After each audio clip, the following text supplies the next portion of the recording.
listening to Church Matters, a NorthWoods Church podcast about faith, culture, and the local church. I'm your host, Lexi Bruner. Let's jump in. Welcome back to the NorthWoods Church Matters podcast. This is Bobby Pell. I am the host for the second time ever on this NorthWoods Church Matters podcast. What an honor it is to host this episode. So welcome. Hope that you can just sort of sit back and enjoy what's about to happen. And I hope I know what's about to happen. So I am sitting here with Lexi Bruner, who I have the opportunity to work alongside. And we're going to get to know Lexi. I want to give a little bit of a prelude to the purpose of today's episode. A couple of things. One is we've done a get to know staff episode for most all of our staff, but we haven't done one on Lexi. Secondly, you're going to be hearing Lexi's voice more often on our podcast because she's going to be hosting more. Matt has done a wonderful job hosting tons of podcasts, really since the NorthWoods Church Matters podcast began, but with his counseling responsibilities and with the church growing and the worship and media team responsibilities growing, he and I have had conversations about that this is just something he probably needs to no longer faithfully be the hosting voice. And Lexi has the responsibility of being our communications leader, and we're going to let her at least be the interim podcast host. Oftentimes for the interim pastors, when they become an interim pastor, it's about 50-50 if they'll become the pastor long term, but many times they do, and that would be just fine with me. I look forward to seeing what takes place. I really do believe that the NorthWoods Church Matters podcast has an important place in the life of Northwoods. We have an opportunity to talk with you during this time about areas of discipleship and church business that we don't have the opportunity to have these same conversations on Sunday morning or in any other church service. And that was really how this podcast began. We didn't have the opportunity to really address the congregation any other way. And if you're a member of NorthWoods, I would encourage you not only to listen and subscribe, but have a conversation with other members of NorthWoods and see whether or not they're listening, and encourage them to use this podcast as a way to gain information. So, Lexi, why don't you tell us a little bit about yourself and who you are and where you're from and all that kind of jazz? Yeah, I also want to just say Matt has done an incredible job, and I have some big shoes to fill in order to even be an interim podcast host. So kudos to Matt for taking this as far as it's gone. We're over 200 episodes, and that's pretty incredible in the day and age we're in. But also, I'm excited to be on here today and to introduce myself. I'm from a very small town called Kingman, Indiana. It's in Fountain County, and I grew up there and went to Fountain Central High School. And then I decided that I wanted to go far away from home for college, but still be in the state of Indiana because I didn't want to pay the extra cost that it was to be out of state. And I found USI because USI actually had a degree in long-term care, which is what I thought I wanted to do. And turned out quickly that's not what I wanted to do, but that's okay. I found marketing while taking a class during long-term care studies. I found it was more about advertising and marketing in that realm, but I realized how much I actually loved it and have since obtained my MBA degree in business marketing. So I have a heart for that, but I am here in Evansville. I stayed because I met my husband, and we have 3 dogs, 2 corgis, and a rescue. And if you see me on a Sunday, ask me, and I'll be glad to show you lots of pictures. I have tons of them on my phone. So my husband Blake and I live here on the north side, and we have for almost 7 years now. Where is Blake from? Blake is from Boonville. Good. If you meet him, he's not a Boonvillian at heart. He doesn't wear boots or enjoy being outside or hunting or any of those things. Yeah, he's not much of a redneck. He's not a redneck. You're right. No. He's a city boy at heart. What roles do you serve in here at church? Yeah, so I am the communication director, and I'm also the admin assistant to our dear Bobby Pell. So I help pretty much in anything that has anything to do with an event or upcoming sermon series or any of the promotion you see. I have probably done it. The bulletin that you'll see on Sundays, that's my baby. I handle it weekly. I do have a team that helps me with that. I also serve on the student ministry volunteer group. That's new this year. I felt a call to go and lead senior girls, and I've really, really enjoyed that. And you'll also see me at pretty much all of the women's events because I thoroughly enjoy spending time with other women of Christ. So that's good. So for the person who is listening and they're trying to get a picture of who you are, what's something that maybe would surprise them about you? Well, this is not going to surprise the staff because I did come in here wearing my sash and crown, but I am a pageant child. I grew up competing in pageants pretty much the entire 18 years I lived at home with my parents, and I've had such a blast doing that. Yeah. So we're going to talk about a vodcast in the future, but this is where a vodcast would be very beneficial because if people could see my face, they could see a total lack of shock. And yes. And so I'm going to push a little further. How many brothers and sisters did you have? Oh boy, here we go. I am an only child. You are an only child. And so I'm going to go ahead and ask, are you ready? Yeah. Do you act like an only child? Absolutely, I act like an only child. Act like an only child. Absolutely, I do. Let's go ahead and say, I've met her mother, and her mother and I have talked about this. She is spoiled rotten. Yep, and Mom would agree. Hi, Mom. Yes. She would absolutely. Spoiled rotten. And so that's where pageants came in, right? Yeah. All right. So tell me about something that makes you have some fun outside of NorthWoods Church. Blake and I are both graduates of USI, and we really enjoy being around the campus, being out there with the students, continuing to pour into the students out there. My husband is the director of athletic ticketing and sponsorship out at USI. Pretty much, if I'm not here at the church on a weekend, I'm usually at USI, attending a sporting event or trying to spend time with the students out there and give them the experience I had out there. So USI plays a huge role in bringing us joy outside of ministry. Lexi, help the folks who are listening to know about when you came to know Christ. What's your testimony of following Jesus, and what does that story look like? Yeah. So I grew up being the Christmas, Easter child. We went to church on Christmas and Christmas Eve because it was important to my grandmother. We went to church on Easter because, again, it was important to my grandmother. VBS, I attended VBS. I went to Sunday school and all of that when we were there, right? I'm not saying those were the only days we went, but the majority of the time, that's what it was. Yeah. So I knew who Jesus was, but I didn't fully understand what that meant. So I went on living a life of sin, and I felt this call after college that something was missing. And I searched for church. I searched for different churches. And so when I was younger, I attended a Methodist church. And so I looked here in town for a Methodist church, and we went to multiple, but I still felt like something was missing. We were invited to NorthWoods by a friend of Blake's. The Crow family invited us here to NorthWoods, and we came, and what you see on Sundays is we preach right out of the Bible, verse by verse. And so when we came, I realized this is exactly what I needed because I wanted to hear out of the Bible. I wanted to hear what God was saying, and I wanted to know more, and I was very hungry. And so I believe this was like the week after Easter. I actually messaged Bobby on Facebook, and I said, Bobby, I would love to meet you. I have some questions. And we met, I had some questions, and then I asked to pray to receive Christ into my life. And the first person I told when I walked out of here was Karen Hauer, because she was sitting in the role that I'm sitting in now, right?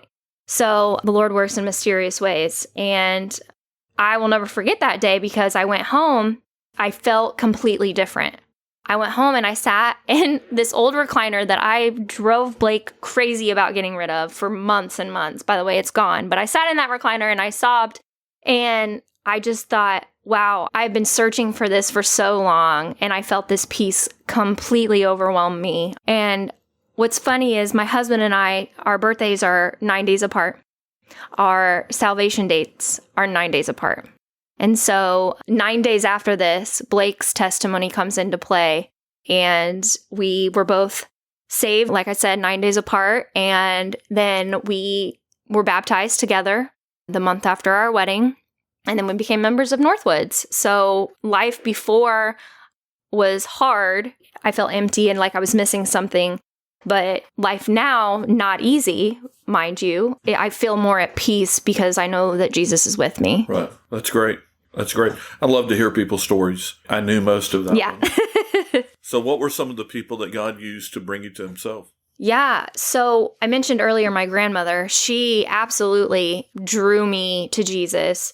She is who bought me my first Bible. I now have our family Bible. These were very popular back in the day. I don't know if they still are, but when families get married, they get a gift of a family Bible and you start the generational first page. It's like it actually looks like a tree, a family tree. And so I have that.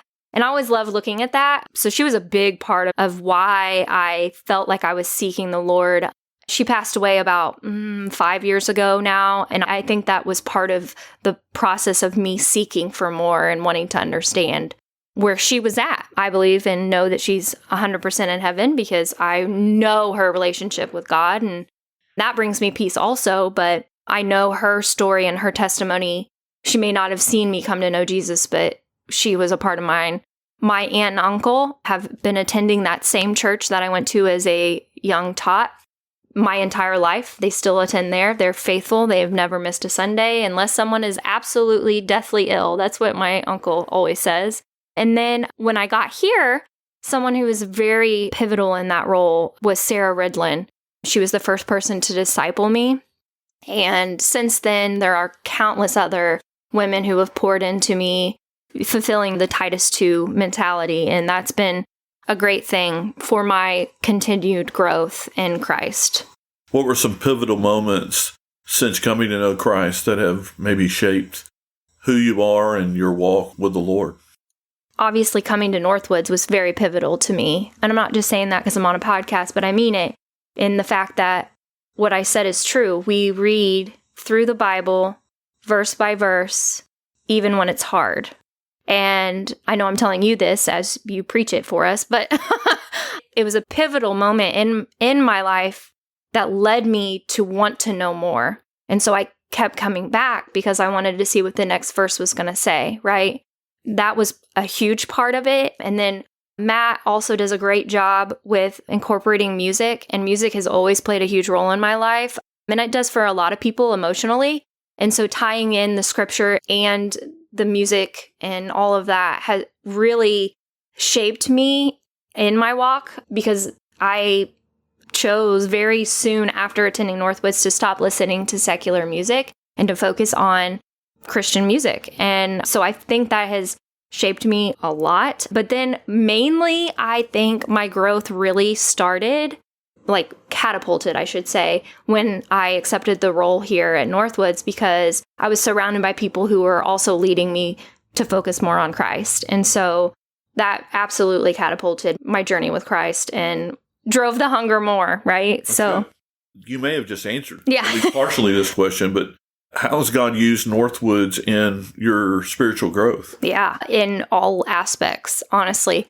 Also, finding connection with other women in the church, maybe not even necessarily my age. Yes, of course, I have my gathering group that we spend time together outside of the gathering. We try once a month to get together. That's right. And it's ideal. Yeah, right. And it's been an incredible influence in my spiritual growth. But also, I have met other women like Terry Langford and Kelly Benefield and Diane Edwards who have poured into me in ways that I can't explain, but know that in a drop of a hat, they're going to be there. So really, it's this sense of community that has shaped my spiritual growth at NorthWoods, that there are so many different elements of people and groups that no matter what, they're going to be there for you. Okay, so I'm going to combine two questions. You ready? I'm ready. All right. So what is a truth about God that has become real to you? And what is a way God's growing you right now? So right now I'm doing the Bible study, Dwell on These Things, by the Dwell Differently sisters. So we're focusing on Philippians 4, the entire chapter of Philippians 4, and rejoicing in the Lord always. And I'll just say that life has hard seasons, and sometimes when that happens, we turn away from God. And in this particular season, I have turned towards Him and found that I am to be like Paul and to rejoice in the Lord always, even when he was in a prison cell, right? So I actually have this would be really good if we were podcasting, right? I have a temporary tattoo where I'm memorizing Philippians 4:8, and I'm trying really hard to know that the Lord's word is true and not allow Satan to come in and twist lies in my mind and in this season. So that's a hard truth. It is. Just so that everybody knows, we are actually in the podcast room December the 3rd. And so if on December the 7th, Sunday, December 7th, you want to walk up to Lexi and say, show me that temporary tattoo, it'll be here. You can ask her on December the 7th, hey, show me that temporary tattoo. And it's cute. You can see it. All right? Yep. Please do. So is there a way God's growing you right now? Yeah, I think He is challenging me to search for the truth. That's good. I can believe it, but I actually need to search for it instead of just assuming, right? I need to find that truth for myself. That's good. So let's talk a little bit podcast. Yes. Why do you believe a podcast is valuable for NorthWoods? Well, not just right now, but as a whole, it's important to have a space where we can kind of dive into things we may mention on a Sunday, right? Because we have like an hour together once a week, and Scripture will provide more than what we can cover in an hour. That's right. And so having this space to where we can talk about it and dive in and ask some questions allows the church to continue their growth spiritually, but also to provide a realm of, I want to know more. Provide that person who is like me, who came in hungry and wanted to know, what am I missing? What have I maybe believed myself, but not actually sought, right? Yeah. I also think it's valuable when we are going through a church growth. We are also getting to the point where we are larger than we were when I first started, right? I've been coming to NorthWoods since 2017. Honey, we're larger than we were 6 months ago. Exactly. So it's important to also have another place where the newer people can come back and see where we stand on certain topics that they may have questions about. Yeah. One of the real blessings for me is every time someone asks me a question about Calvinism or human sexuality or gender, what have you, with their podcast on this. And so we're able to simply point people to podcasts that we've done. And it also puts us in a situation that every time there is a cultural question that comes up, we're able to use this as an avenue to address those cultural questions. Yes. And we don't have to continuously be addressing them. Right. Because they're now on the podcast. Exactly. And so for me, that's a massive blessing. Yeah. The fact that we're able to catalog it in that way. Absolutely. Do you see that the podcast has the ability to build community? And if so, how does that play itself out? Yeah. So I am a podcast listener. One of my favorite ones is Crime Junkie. I know it's about crime, but... That is shocking. Not to you. It's not. If you could see his face, you would know he's not shocked. I'm a avid Dateline Friday night watcher. But anyway, moving on. I have found that you can build community with somebody who has a shared interest as you. Yes. And so when we are talking about these things that you have questions about or you're interested about, you're building that community just because we have a shared interest. And when we do start the vodcast, which we will talk about here in a few minutes, or we could talk about now, Either way. Sure. We'll be starting a vodcast once. What's the difference between a podcast and a vodcast, Lexi? Oh, that's a great question. You add video. Okay. That's it. All right. And so when we do that, will people still be able to listen to a podcast just like they're able to listen to this one now? Absolutely. Yeah. The difference is if you chose to, you could also watch the podcast rather than just listen to it. You would just watch it as a vodcast in a different format. Correct. Yep. YouTube, what have you. Yep. Yeah. Both will still be available. Yeah. You can listen however you want. Sometimes having the ability to see us, just like we mentioned my temporary tattoo, then you could see it with us. And for me, when you are able to visualize something like that and see the people who are talking, you are almost feeling like you're in the conversation with them. And that's how the community aspect comes into play. Right. Well, I mean, and I think our hope is that on Sunday, December 7th, we're going to be able to announce our first service in the new building. And sometime over the next few months, we'll be announcing just sort of the litany of things that will be taking place as we open the new building. Yep. And podcasts are going to be involved with that. The vodcast, technically, we don't see that starting until we get in the new building. Correct. And so that's probably in March is probably when that's going to be. But we'll keep you informed as we get closer to time. Absolutely. Is there anything else you would like to address concerning the new building and podcast? I think another aspect of being able to have a vodcast is, yes, we'll have a vodcast room, but we can also, when needed, move around into the new building, right? And so that we can show you new aspects of the locations that are going to be available, maybe a classroom or the new sanctuary. It just opens up a lot of doors when we're moving into this new building. And also, as we're moving into what ministry is going to look like, it's going to be completely different. So it's possible that the vodcast will be mobile. It could. Okay, that'll be fun. I think so. Do you have a dream list of people that you'd like to see come on the podcast? Now listen, Bobby, a girl can dream. I'm dreaming big. Yeah. Throw them up. Let me see if I shoot them down. You're going to shoot them down. Shoot them. Let's see. My dream is cocked. Oh boy, here we go. Here we go. My dream. I'm a dream crusher. Go on. Would be maybe the writers of the discipleship book, aka Jen Wilkin and Kyle Worley, and there's one more, but I can't think of the last name. That's okay. Anyway, those three would be an incredible virtual way to connect with them. I would love that. Just because I personally enjoy their writing. They've wrote some really great books on what discipleship looks like for them. And I've loved to see how to adapt that into what it looks like for us or for me.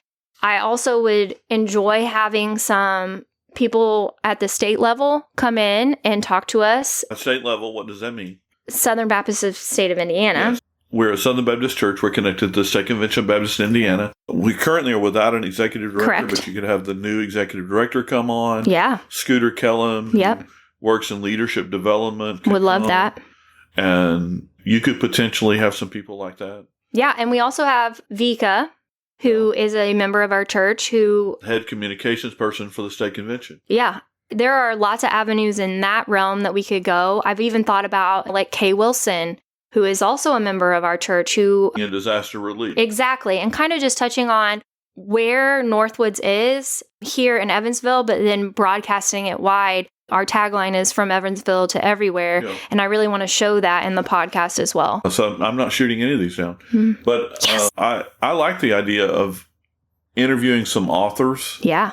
And let me be clear about this so that people understand. To interview an author does not mean you agree with everyone. No. And I think it's important for people to understand there's myself and Darren and Ryan and Matt, 4 pastors on staff. We don't agree with each other. That's correct. Okay? We all agree on the basics together. We all agree on the fundamentals together. There are definitely nuances within each of us that we are going to disagree at times. To interview an author does not mean full agreement.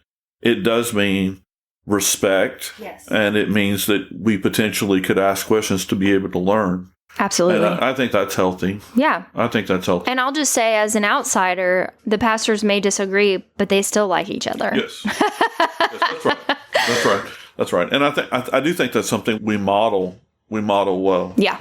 We model well. Well, I agree. Let me just say that it's a blessing for me to serve alongside you. I enjoy working alongside you. I'm not saying that because I'm interviewing you. I think you know that. Yeah. I think our staff gets along well. Yeah. And so I am grateful to serve alongside you. I would say our communication as a church has improved dramatically since you have taken that role on. And we are grateful for your service to the church and to the Lord here at NorthWoods. And I look forward to hearing your voice as a host here for the NorthWoods Church Matters podcast in the days ahead. So folks, this coming Sunday or in the days ahead, feel free to ask Lexi about a tattoo. Y'all have a great day.